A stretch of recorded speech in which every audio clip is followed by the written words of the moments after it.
Hello, welcome to our channel Gyan Niti Towards Success. ज्ञान नीति towards success channel में आप सभी का हार्दिक स्वागत है। This is BK Jha.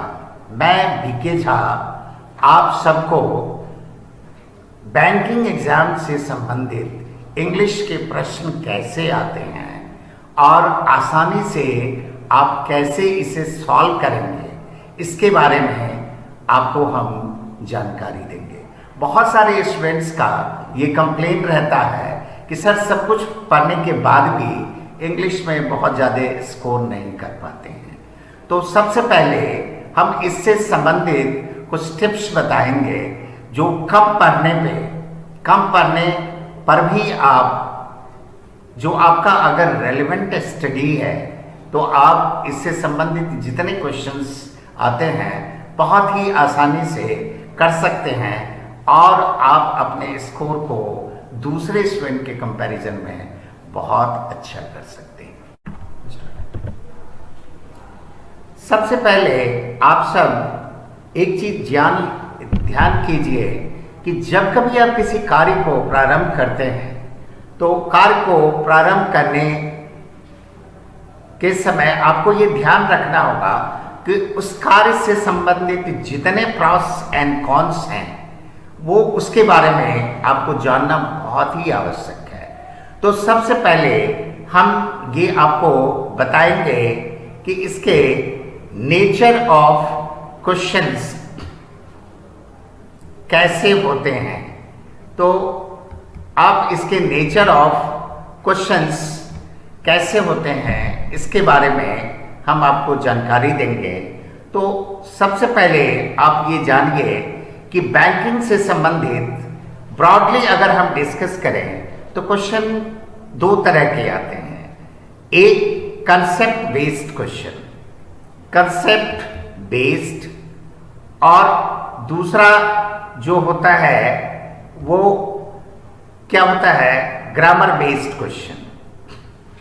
Generally ऐसा देखा गया है कि स्टूडेंट ग्रामर पढ़ते रहते हैं, साथ ही साथ वो सोचते हैं इससे हम अच्छा स्कोर कर लेंगे। तो सबसे पहले आप प्रीवियस ईयर के पेपर्स को देखेंगे तो आप ये समझेंगे कि क्वेश्चन को हम ब्रॉडली दो कैटेगरी में डिवाइड कर सकते हैं। One category which is based on entirely the knowledge of the language English, that I can say that it is concept, and second is the grammar based. So grammar is what? The rules related to the uses of correct English. तो सबसे पहले हम आपको ये बताना चाहेंगे कि concept based question को सॉल्व करने के लिए आपका वर्ड पावर होना बहुत जरूरी है।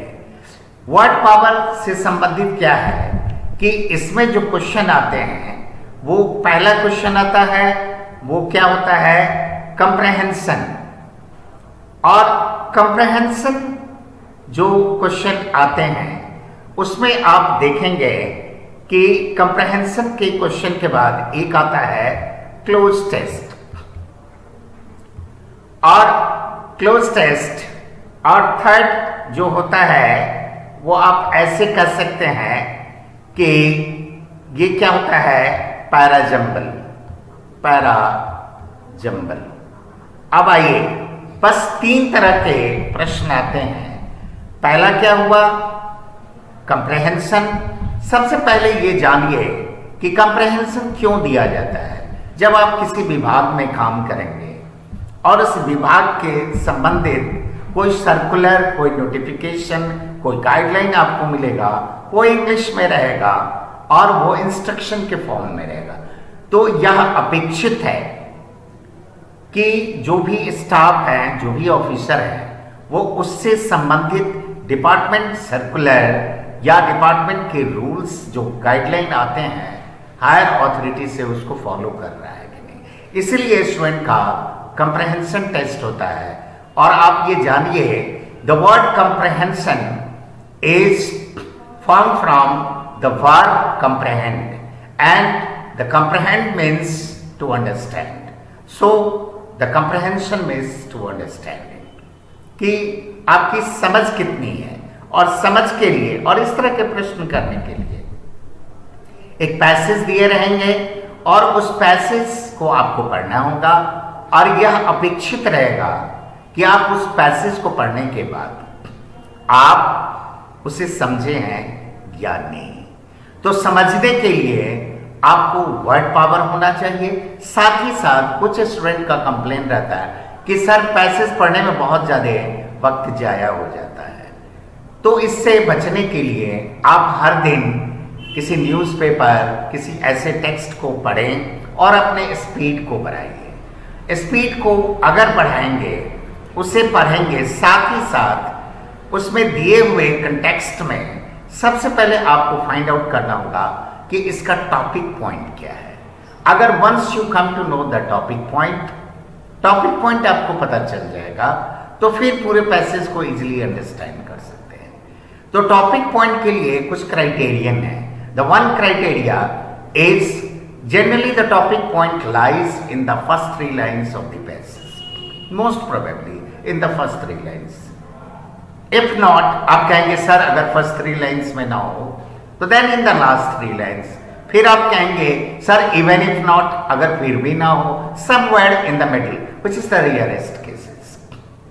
तो जनरली पैसेज का टॉपिक पॉइंट पहले के 3 वाक्यों में, अगर ना हो तो अंतिम के 3 वाक्यों में, फिर भी ना हो तो कहीं मध्य में, पैसेज के मध्य में होता है। जब टॉपिक पॉइंट मिल जाएगा तो बाकी सारे जो रेस्ट ऑफ द है वो सपोर्टिंग आर्गुमेंट्स है। उसी टॉपिक पॉइंट को सेटिस्फाई करने के लिए उसको दिया जाता है कि वो सपोर्टिंग आर्गुमेंट्स उस पॉइंट को सेटिस्फाई कर रहा है, जस्टिफाई कर रहा है।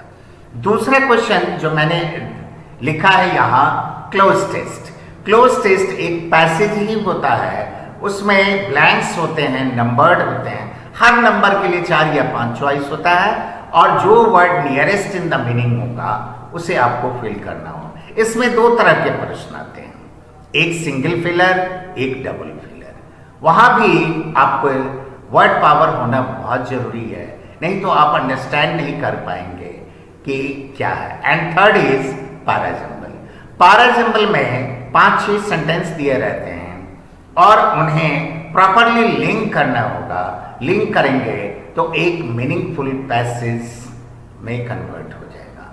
और एक चीज खास बात आपको याद रखनी है कि कंप्रेहेंशन में जो पैसेज दिया रहता है उसमें याद रखिए कुछ वर्ड्स जो लेटर होते हैं, कुछ वर्ड्स होते हैं वो डार्केंड होंगे या अंडरलाइन होंगे, और बाद में आपसे पूछा जाएगा कि what is the meaning of the word, that word darkened word जो है उसका सिमिलर मीनिंग क्या है या अपोजिट मीनिंग क्या है।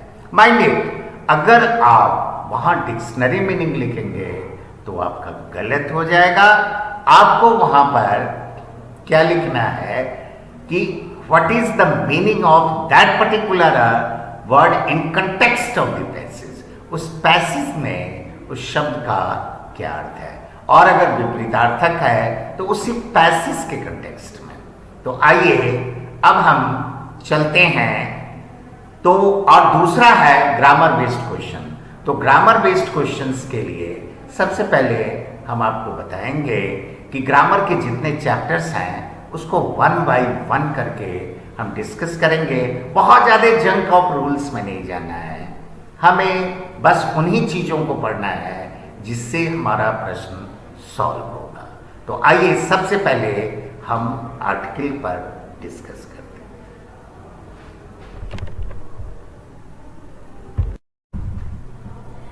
मैंने कहा आर्टिकल, पहला चैप्टर है चैप्टर आर्टिकल।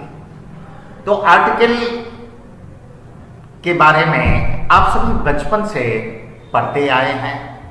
बचपन से जब से आपका चाहे क्लास 1 से या नर्सरी से या जब से आप इंग्लिश पढ़ना शुरू किए हैं तो आपको लगेगा जितना चैप्टर है उस सारे चैप्टर में सबसे आसान चैप्टर जो है वो आर्टिकल है। तो आप क्या देखते हैं कि आर्टिकल आप कहेंगे ये ए, एन और दे, तीन ही तो आर्टिकल है, यही पढ़ते आए हैं और बहुत आसान है। लेकिन ए, एन और दी या the, depending upon the situation, कि द का प्रोनाउंसिएशन हम कब करेंगे और दी का प्रोनाउंसिएशन कब करेंगे। जब उसके बाद वाला कोई लेटर, कोई वर्ड वॉवेल से शुरू होता है तो वहां पर हम दी का करेंगे और नहीं रेस्ट ऑफ द केसेस में दा का करेंगे।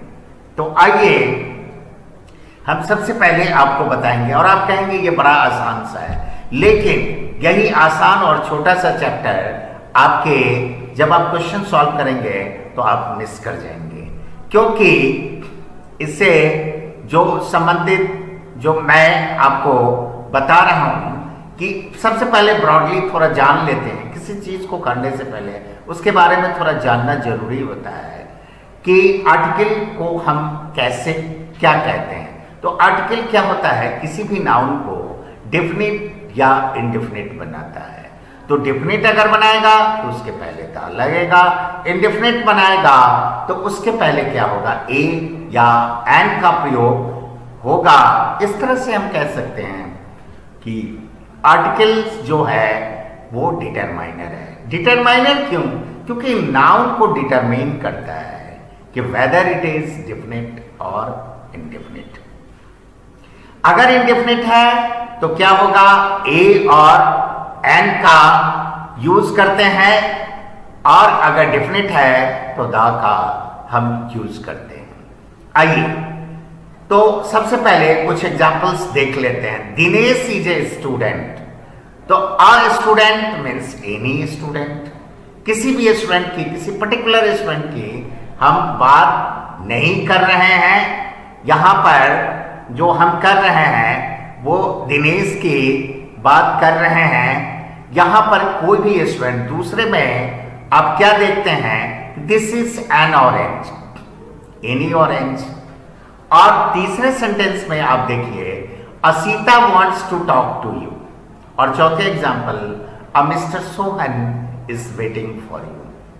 तो सबसे पहले तो मैं आपको ये बताऊंगा कि और स्टूडेंट क्यों मैंने लिखा, वो आगे रूल में बताएंगे, क्योंकि ये कॉन्सोनेंट साउंड वाले वर्ड से शुरू हुआ है तो एक या एनी के लिए आ का प्रयोग करेंगे। सेकेंड सेंटेंस में एन ऑरेंज लिखे हैं, इसलिए ए ई आई ओ यू वॉवेल, जो 5 वॉवेल है, और अगर कोई वर्ड का पहला लेटर वॉवेल साउंड से है तो उसके पहले एक या एनी के लिए एन का यूज करेंगे। अब आप आइए तीसरे और चौथे वाक्यों में। सीता प्रॉपर नाउन है, मिस्टर सोहन प्रॉपर नाउन है, तो सीता के पहले हमने ए का प्रयोग क्यों किया है और मिस्टर सोहन के पहले हमने ए का प्रयोग इसीलिए किया है कि सीता जिसके बारे में हम बात करें, wants to talks to you, जो सीता आपसे बात करना चाहती है वो अननोन है, जिससे बात करना चाहती है उस पर्सन के लिए अननोन है। तो कोई अननोन प्रॉपर नाउन अगर होगा तो उसके पहले हम ए का प्रयोग करेंगे। या उसी तरह mister Sohan is waiting for you.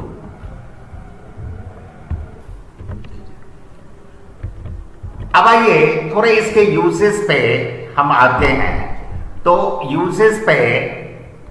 Uses पे हम अगर आते हैं तो क्या देखेंगे कि यूजेस में क्या है, ए या एन कहां पर हम प्रयोग कर सकते हैं, तो वो हम प्रयोग करेंगे ये सिंगुलर काउंटेबल नाउन के पहले। कहां यूज करते हैं, सिंगुलर काउंटेबल नाउन के पहले, और ए का जो यूज करेंगे हम अननोन पर्सन, जो पहले वाक्यों में हमने बताया है। तो अनकाउंटेबल नाउन के लिए कभी भी हम ए या एन इंडेफिनिट आर्टिकल का यूज नहीं करेंगे।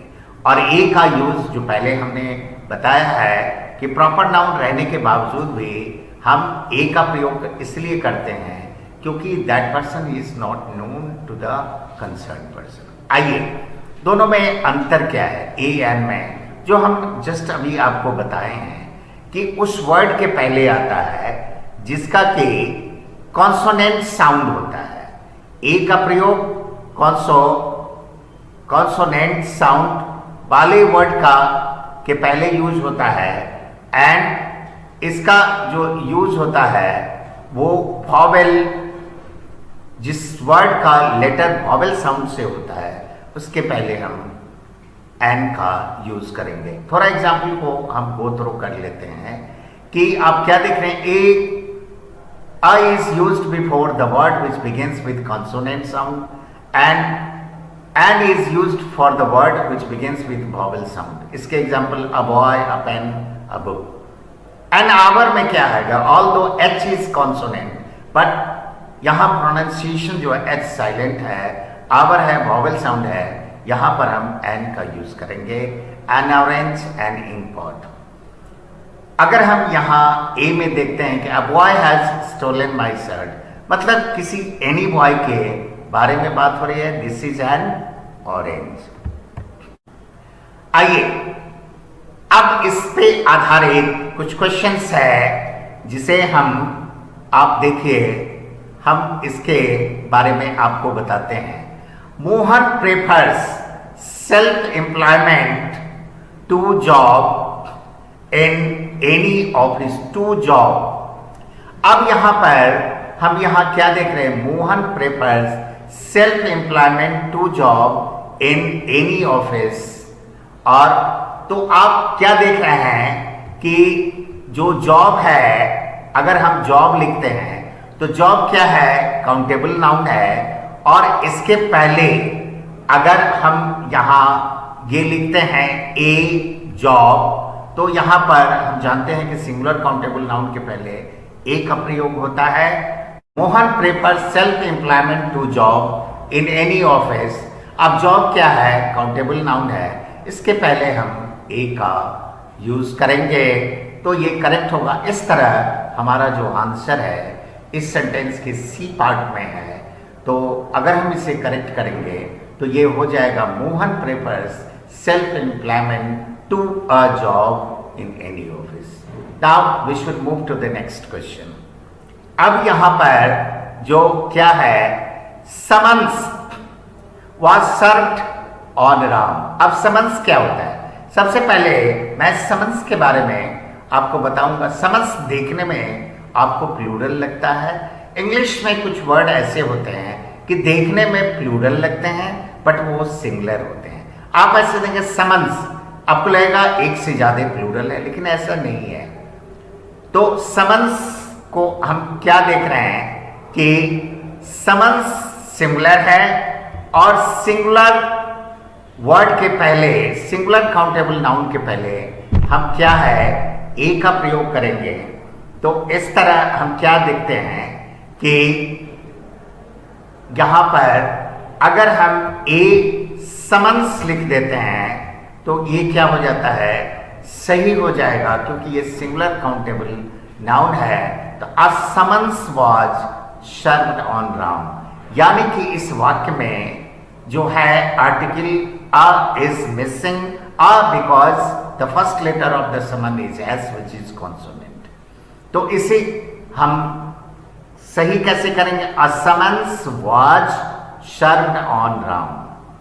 अर्थात समन्स कहते हैं कोर्ट से किसी व्यक्ति को बुलावा आता है, आदेश आता है, उसको समन्स कहते हैं। आइए तो इस तरह इस प्रश्न का आंसर होगा ए।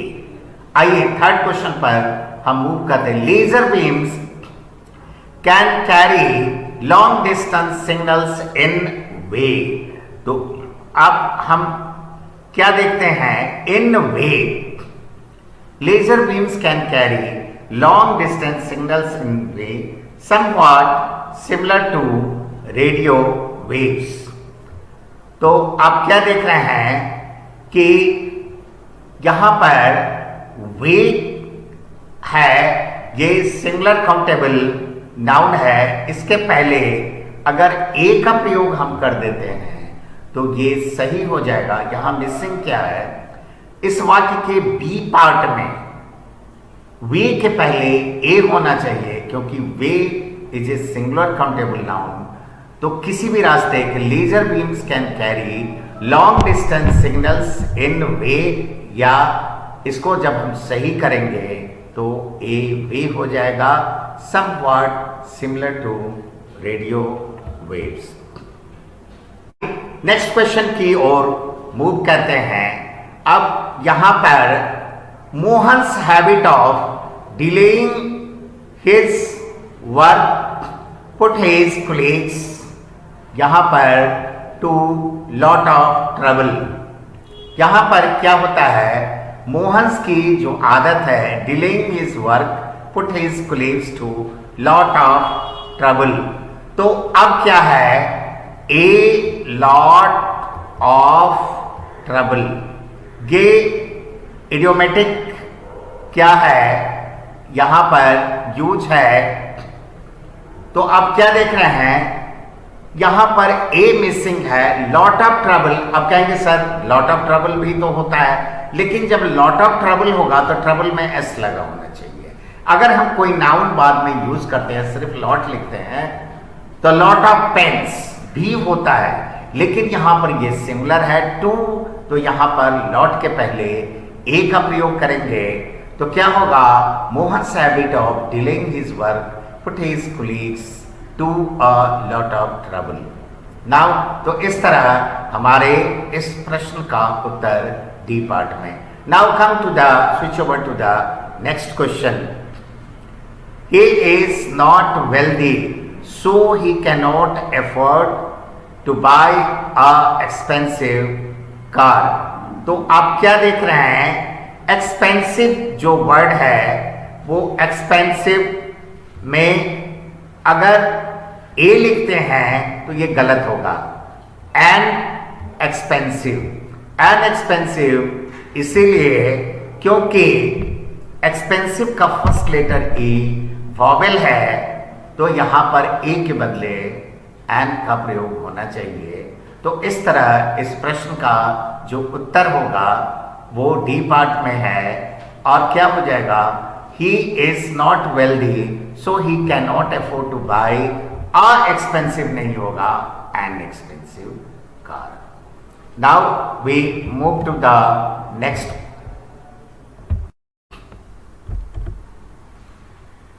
Now let us move to the next question. The next question is, he had no illusion of being either a distinguished writer or an editor। तो आप क्या देख रहे हैं, आप यहां पर क्या देख रहे हैं, a एडिटर। तो सबसे पहले मैं आपको ये कहना चाहूंगा कि एडिटर का फर्स्ट लेटर जो है यहां पर अगर एन यूज करेंगे, अगर एन यूज करते हैं तो आप क्या देख रहे हैं, एडिटर का फर्स्ट लेटर ई है, तो इसके पहले हम एन का प्रयोग करेंगे और इस तरह क्या हो जाएगा, he had no illusion of being either a distinguished writer or an editor। तो इस तरह इस क्वेश्चन के डी पार्ट में एरर है। आइए नेक्स्ट क्वेश्चन के तरफ हम मूव करते हैं। all the staffs of this office hold the view that Mr. Khanna is a very wise and an intelligent officer। तो आप क्या देख रहे हैं, इसमें देखिए a very wise and an intelligent officer। तो जब रूल ये है कि जब किसी पर्सन के लिए दो एडजेक्टिव का हम प्रयोग करते हैं और दोनों एडजेक्टिव के पहले आर्टिकल का प्रयोग करते हैं, तो पहले एडजेक्टिव के पहले ही आर्टिकल का प्रयोग होगा, क्योंकि पर्सन एक है। कैसे, all the staffs of this office hold the view that mister Khanna is a very wise and an intelligent officer. तो इस तरह हम क्या देखते हैं, अ वेरी वाइज और यहां पर एन इंटेलिजेंट ऑफिसर जो है, इंटेलिजेंट के पहले एन का प्रयोग नहीं होगा। कारण क्या बताए कि जब किसी एक व्यक्ति के लिए दो एडजेक्टिव का हम प्रयोग करते हैं और उसी व्यक्ति के लिए दोनों एडजेक्टिव का प्रयोग करते हैं, तो पहले एडजेक्टिव के पहले हम आर्टिकल का प्रयोग करेंगे, दूसरे के पहले नहीं करेंगे। तो इस तरह एन इंटेलिजेंट ऑफिसर नहीं होगा, ये होगा all the staffs of this office hold the view that mister Khanna is a very wise and an intelligent officer. आइए नेक्स्ट क्वेश्चन की ओर मूव करते हैं। That is he found himself in a trouble. He found himself, इसमें he found himself in trouble when he saw no rickshaw outside the station. तो आप क्या देखते हैं यहां पर he found himself in a trouble, तो इसमें क्या होगा, इन ट्रबल होगा। ट्रबल के पहले हम क्या देखते हैं, ट्रबल के पहले हम क्या है, ए का प्रयोग नहीं करेंगे। तो इसमें हम क्या देखते हैं, he found himself in trouble when he saw no rickshaw outside the station. आ ट्रबल नहीं होगा बल्कि इन ट्रबल होगा। ट्रबल के पहले ए को हम रिमूव कर देंगे। अब आइए नेक्स्ट क्वेश्चन की ओर हम मूव करते हैं। तो आप क्या देख रहे हैं, नेक्स्ट क्वेश्चन की ओर हम मूव करते हैं।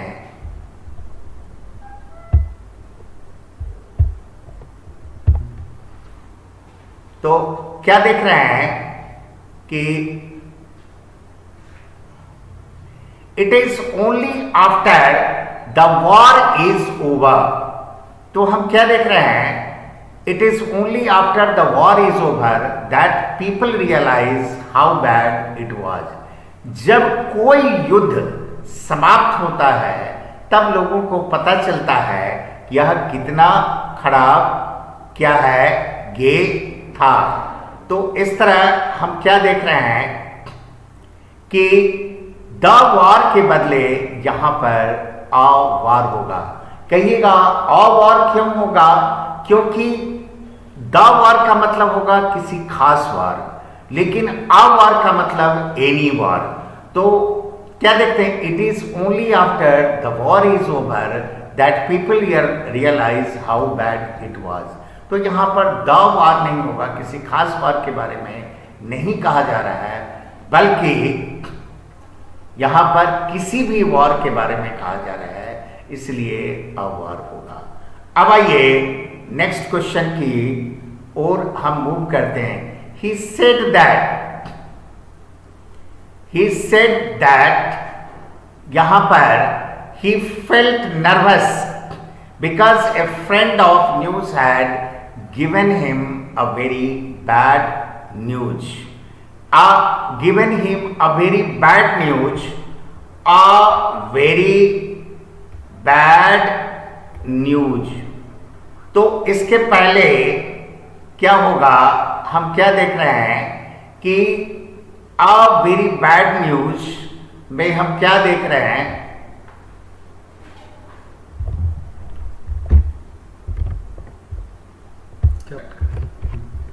देखिए he find himself in trouble when he saw, sorry ये गड़बड़ हो गया, अरे पहले बोला था, आइए he said that he felt nervous because a friend of his had given him a very bad news. means यहां पर क्या होगा, a very bad news नहीं होगा, वेरी बैड न्यूज होगा। क्यों, क्योंकि न्यूज जो है वो न्यूज क्या है, न्यूज वो अनकाउंटेबल नाउन है। तो यहां पर क्या हो जाएगा, वेरी बैड न्यूज होगा, इसीलिए क्योंकि न्यूज अनकाउंटेबल नाउन है और अनकाउंटेबल नाउन के पहले ए या एन आर्टिकल का प्रयोग नहीं होता है। कुछ और आ गया, बस यही है, इसके बाद और भी तो कुछ आप निकाल लेते।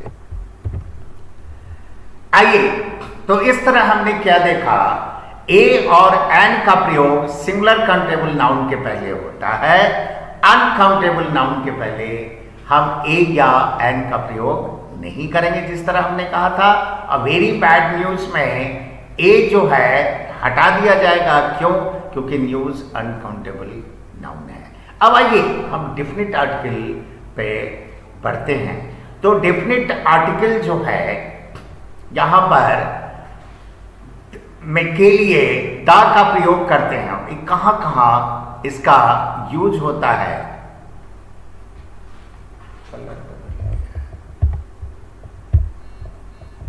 कलर दूसरा है। इसका प्रयोग हम करते हैं, आइए, सिंगुलर काउंटेबल नाउन, नेक्स्ट करेंगे प्लूरल काउंटेबल नाउन और अनकाउंटेबल नाउन। कहां कहां हम इसका प्रयोग करते हैं? एक singular countable noun, plural countable noun और तीसरा जो है वो क्या कहेंगे, uncountable noun. Singular countable noun के पहले उसका एक एग्जाम्पल देख लेते हैं। You are the man who help me. तो मैन क्या है, यहां सिंगुलर काउंटेबल नाउन है। These are the boys whom I have invited. The boys है plural countable noun and the water of this pond is clean. यहाँ water जो है वो water क्या है, ये uncountable noun है। तो इस तरह से हम क्या देख रहे हैं, ये singular countable noun, plural countable noun और uncountable noun। आइए, अब ये ध्यान देने वाली बात है कि द का प्रयोग जनरली हम देखते हैं सुपरलेटिव डिग्री के पहले द का प्रयोग करते हैं, लेकिन कुछ ऐसी परिस्थिति है जहां पर कंपैरेटिव डिग्री के पहले भी हम द का प्रयोग करते हैं। तो the is used before comparative degree in to conditions. पहला कंडीशन क्या है, अगर वाक्य में अगर वाक्य में ऑफ द टू हो, अगर वाक्य में अगर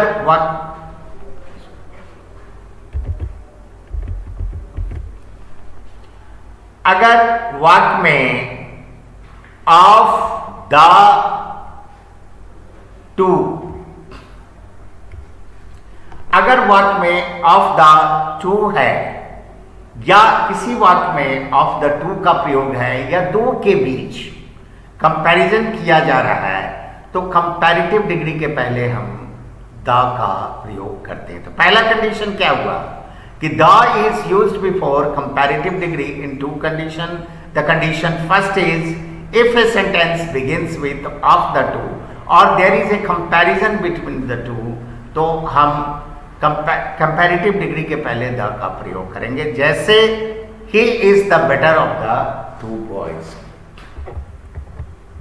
आइए, कंडीशन टू में हम क्या देख रहे हैं कि अगर किसी वाक्य से इंक्रीजिंग और डिक्रीजिंग ऑर्डर, अगर किसी वाक्य से इंक्रीजिंग या डिक्रीजिंग ऑर्डर का अगर व्यक्त करता है कि बढ़ते बढ़ते बढ़ते या घटते घटते घटते का अर्थ पता चलता है, तो उसमें हम क्या करेंगे, कंपैरेटिव डिग्री के पहले हम द का प्रयोग करते हैं। जैसे the more he gets the more he wants.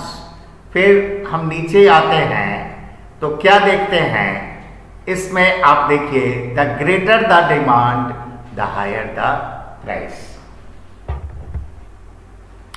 अब इसके बेस पे हम क्वेश्चंस देखते हैं। In a mountaineering expedition the higher you go from the base camp, in a mountaineering expedition, higher you go from the base camp, higher you go from the base camp or the colder क्या होगा you feel। तो क्या है इसमें दो चीज है, एक हुआ हायर और नीचे क्या हो गया कोल्डर। तो हम क्या देख रहे हैं, हायर कंपैरेटिव डिग्री है और कोल्डर कंपैरेटिव डिग्री है। हमने क्या देखा कि अगर किसी वाक्य से उसके बारे में बढ़ते बढ़ते बढ़ते या घटते घटते घटते का एक्सप्रेशन हो तो उसके पहले कंपैरेटिव डिग्री के पहले हम द का प्रयोग करते हैं। तो क्या देखते हैं कि in a mountaineering expedition the higher you go from the base camp the colder you feel, यानी कि जैसे जैसे ऊपर हम बढ़ते हैं वैसे वैसे ठंडा बढ़ता है। तो यहां पर हम क्या करेंगे, द हायर लिख देंगे। तो इस तरह हमारा पार्ट बी में जो हायर वर्ड है उसके पहले हम द का प्रयोग करेंगे। फिर से एक बार रिपीट करते हैं कि अगर किसी वाक्य से बढ़ते बढ़ते बढ़ते या घटते घटते का अर्थ पता चले तो उसमें यूज किए हुए कंपैरेटिव डिग्री के पहले हम द का प्रयोग करेंगे। अब हम देखते हैं कि डी पार्ट में कोल्डर है और वो कंपैरेटिव डिग्री है उसके पहले द का प्रयोग है, लेकिन पार्ट बी में हायर कंपैरेटिव डिग्री में उसके पहले द का प्रयोग नहीं है, इसलिए हम हायर के पहले द का प्रयोग कर देंगे, वाक्य सही होगा। और इस तरह हम देखते हैं कि पार्ट बी हमारा आंसर है।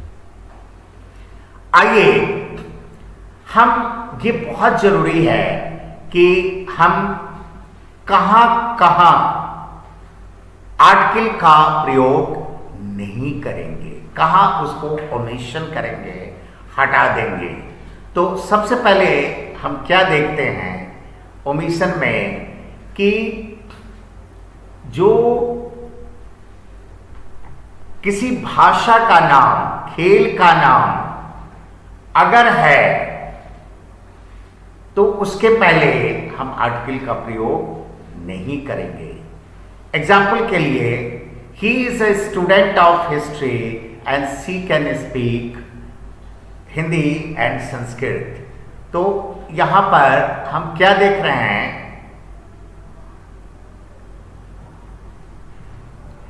कि यहां पर अगर हम हिस्ट्री लिखते हैं तो हिस्ट्री के पहले ये क्या है, एक विषय है, इसके पहले हम कोई आर्टिकल का प्रयोग नहीं करेंगे। उसी तरह हिंदी हम क्या देख रहे हैं, एक भाषा है और संस्कृत भी एक भाषा है, तो इसके पहले हम आर्टिकल का प्रयोग नहीं करेंगे। तो कहाँ अगर कोई सब्जेक्ट हो, भाषा हो, विषय हो, भाषा हो या गेम्स एंड स्पोर्ट्स हो, तो इसके पहले हम आर्टिकल का प्रयोग नहीं करेंगे। उदाहरण के तौर पे, he is a student of history, she can speak Hindi and Sanskrit. आइए दूसरे पे देखते हैं। दिस इज, अब अगर कोई, अब यहां पॉजिटिव एडजेक्टिव, हाउस के पहले माई जो है वो पॉजिटिव एडजेक्टिव है, हाउस नाउन है, तो इन दोनों के बीच हम आर्टिकल का कभी नहीं ऐसा लिखेंगे this is my a house या द हाउस। तो क्या होगा, दिस इज माई हाउस, उसी तरह this house is mine and each boy was ready, इसके पहले भी हम बॉय और ईच के बीच में कोई आर्टिकल का प्रयोग नहीं करेंगे। तो इस तरह हम देखते हैं कि अब तक ये हमारा पार्ट 1 लेक्चर कंप्लीट हुआ और आगे के लेक्चर में हम आपको ओमिशन ऑफ आर्टिकल से रिलेटेड रूल्स के बारे में बताएंगे, इस पर बेस्ड प्रॉब्लम्स बताएंगे और वो इम्पॉर्टेंट भी है जिसके बारे में हम फर्दर डिस्कस करेंगे। तो आप सबको कैसा लगा अपना विचार दीजिएगा कमेंट सेक्शन में। आप अपना कि वीडियो कैसा लगा लाइक कीजिएगा। आप सब ज्ञान नीति टुवर्ड्स सक्सेस चैनल को सब्सक्राइब कीजिए। हम आपकी इंग्लिश की सारी समस्याओं को जो बैंकिंग से रिलेटेड एग्जाम में आएंगे हम 1 by 1 करके सॉल्व करते रहेंगे। Thank you.